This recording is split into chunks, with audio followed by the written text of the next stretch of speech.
Hello and welcome to the Conversational Hypnosis Academy. It's Scott Jansen here. Welcome aboard. We wanted to take this opportunity over the next few sessions to answer the most common questions that we get on a regular basis, whether it's in a more one-on-one face-to-face scenario, or it's during a seminar or certification, or it's just answering the dozens of emails that we get every day. I think it was very important that we're not just answering the emails to a specific person, because we're seeing the most common questions come up over and over again, and we thought it was the perfect opportunity for us to take advantage to record these sessions and answer these questions completely and see if it can assist you and push you further into your own learnings as a professional hypnotherapist. Now, the great thing about these questions, even if you have not studied with us before, hopefully you can take away some segments or some bits and pieces and enhance the way that you do hypnosis or therapy or NLP or coaching. And hopefully that can assist you and push you further into those higher realms of professionalism, but also help you master the skills that you've spent a lot of time learning.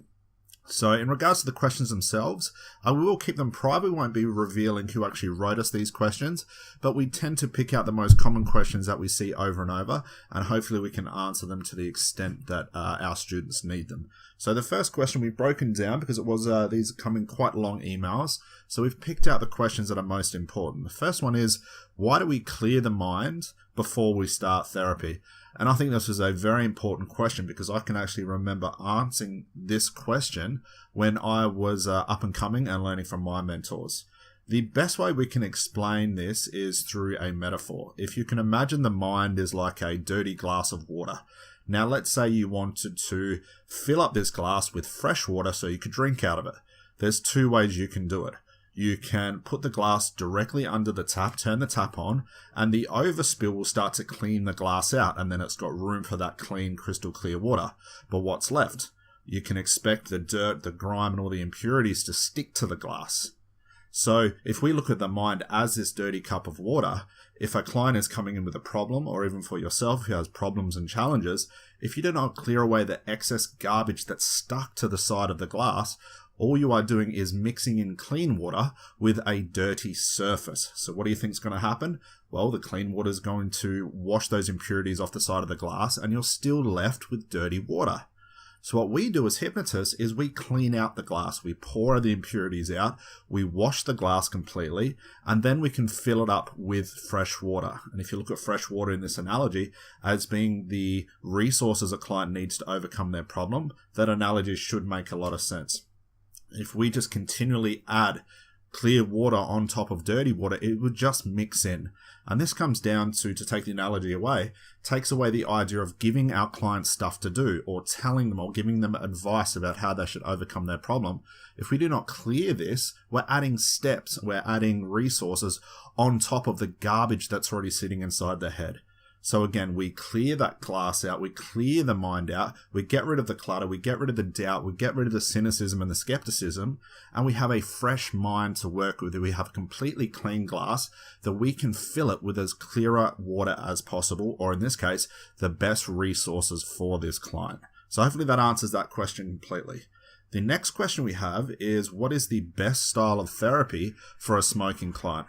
Now, this is very, very common. This is something we get asked on a very regular basis, even inside the certification. The simple way to break this down is you will never know. There is no one way to do things. It's more of a mindset that we teach. Now, the mindset is that we need to go into a session knowing nothing about the problem. Now, we're going to understand the problem as our client explains it to us, but as soon as you start to pre-think, assume, or know what to tell your client, you are attacking hypnosis in the hardest way possible. Your client comes in with a specific problem. Consciously, they will tell you about it. What they're telling you consciously is their version of the problem. Now, you might be thinking, well, how does this work? Well, consider it like this. How can the conscious mind penetrate the unconscious? If all problems lay unconsciously, working on a conscious problem like I am a smoker, or I have a weight issue, or I have anxiety, you are now dealing with the symptom. If we do not get at the unconscious resource, or even the root cause, so to speak, you are now going to be dealing with a conscious interpretation. And if you fix the conscious interpretation, the real problem will exist, which is why we explore the problem in the more advanced teachings that we have. We explore the problem to an extent to find out really what is going on. So regardless of whether you tell stories, you use analogies, you use advanced language, you use an Ericksonian approach, you use a focused therapy approach, it really doesn't matter, and you will not know what to use until it comes up and your client gives you all the hints and tips that you need to do this. So the easiest way to answer this is, do not assume you know what's best. Get out of the mindset, even if you've been trained to say that this is the best thing for smoking, this is the best technique. It is a very small way to look at hypnosis, and it becomes irrelevant when you understand that all clients are different. Every client has a different mindset. Every client has a different motivation, a different leverage. Get out of the mindset of thinking, I know what is best for my clients, or I have a specific technique. These techniques do not exist. You can take resources from these techniques and ideas and then start to formulate your own version of therapy. That is the best way to run as a hypnotist. If you look at even the more basic version of a stop smoking script or something like that, if you have fallen into the world of believing that scripts actually will help fix your client, you're looking at a very inexplicit way to look at hypnosis. This style of using a script or reading a story or reading from a piece of paper that you have a pre-prepared or assumed about your client is having you work with hypnosis consciously. So the mindset here is that you've gone into the problem consciously, you've heard your client say the problem consciously, and now you're fixing a conscious problem from your client consciously as well. Hypnosis doesn't exist here. Your client needs to go into the unconscious to solve the issue, and scripts just do not do this. The next question we have is, how do I know the therapy is working when my client is in trance? Well, just like we look at our clients while we're doing the induction phase and we're looking for those unconscious moments, if you've spent time with us, you should be very familiar with spotting unconscious moments. It's the same thing when your client's in trance. If your client's eyes are closed, you will see the energy. You'll see either the integration starting to happen, which is all the twitching or the flinching of the face, or the automatic movement, or maybe the eyes you'll see run around even though the eyes are closed. Once all that settles down and you can see your client in a more relaxed place, a more of a peaceful place, that's a pretty good indication that the therapy you've just done has done what it needs to. And it's a good time to start to bring your client out if you're on a time schedule, or it's a good idea to realize that very soon your client will come out. We don't want to interrupt our client during that very energetic phase. If we can see there's a lot going on inside our client from all the twitching and the moving, let them go. Just keep reminding them they're in a safe place. Keep reminding them they're getting something from this in regards to learning, in regards to understanding themselves. These sorts of things will help fuel those unconscious moments and help you understand that side of therapy. The next question is, how do I master spotting unconscious moments? Now, this is very important, and unfortunately, there's not one way to do this. This is basically a teaching in itself, and it will take us days to learn how to do this.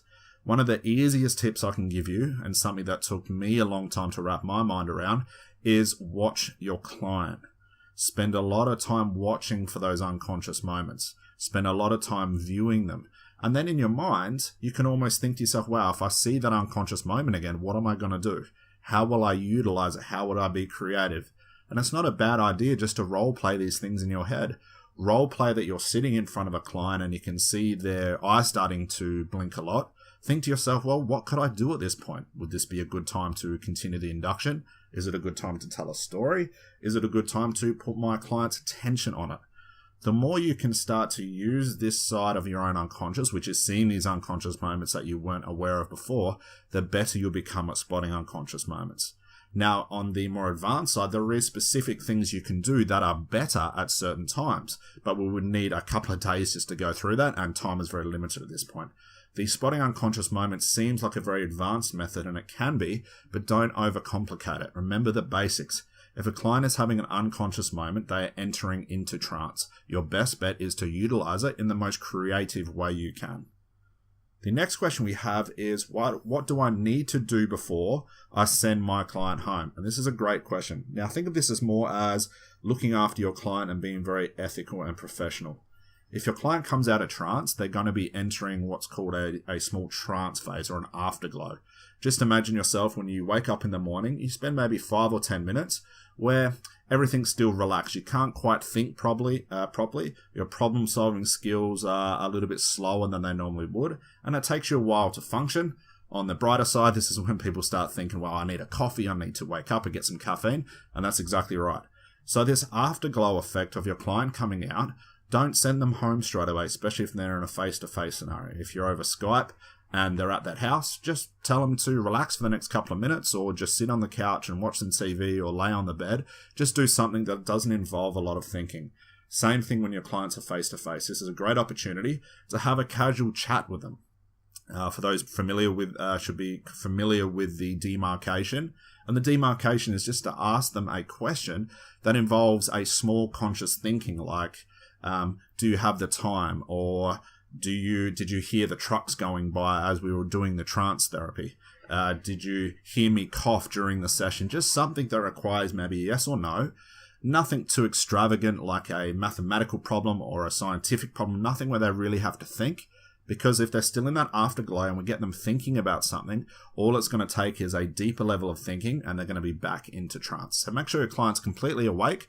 Maybe get them to stand up, have a walk around, shake their hand, maybe move positions from the hypnosis chair over to your desk. Just something that requires them to move and almost break that pattern. The last thing we're going to look at is any tips for using Skype. Skype is a fundamental way to grow your business. The way we look at technology now and the way society is moving towards technology, Skype, but also phone calls, are becoming a very viable way that we can do therapy and the way that we communicate. With Skype, whether you have the camera on or not, hypnosis excels. So how do you do it? Let's say the camera's off. The first thing we need to do is just understand our client's environment. And it's very simple, just asking questions like, are you sitting? What are your hands doing? Are they resting on a desk? Are you holding the phone? Where are your hands on your lap? Are your feet touching the floor? Are you wearing shoes? Can your feet feel the carpet? What type of chair are you sitting on? And these things just give you a understanding of what's happening and what's occurring around your client that you can later use. And this is important. Let's say the camera is on. I still want to maybe ask them, are you in a private room? Are you in an office? Are you sitting in your bedroom? Are you laying on your bed? It really doesn't matter. I want to get my client connected to their environment, and I also want to. Now, if you've got the camera off, spotting unconscious moments visually gets a little bit more difficult, so you'll have to listen for them. Listen for the umming and ahhing. Listen for the pausing. Listen for the confusion. Listen to the lack of understanding. Listen to the metaphors that your client will use when trying to explain a more unconscious material. And these are all things to take note of. And when you hear them, you treat them the same. You put your client's attention on them and you utilize them in a more creative way. So that's it for now. We've covered 6 very important questions. Stay tuned because we will try and do this every week to make a complete series of these. And if at all after listening to this you have any more questions, please get back to us at info@conversationalhypnosisacademy.com, and I'd be more than happy to answer these questions. But if you see this posted in our social media, please ask your questions and we'll make sure we add them to the list. We will always aim for about half a dozen to maybe 8 questions per session, and we'll try and do this every 7 to 9 days as we do get a lot of questions. Now, if you find that we're repeating the same questions, it just may mean that we're not repeating the same answer. We just might want to embellish the answer we give you at that time. So thank you for tuning in. It has been my absolute pleasure to answer these questions. Please, if you do have any questions yourself, make sure you get in contact. Our whole role here is to assist you in your own learning and show you what it takes to master a level of hypnosis without dozens of years of training.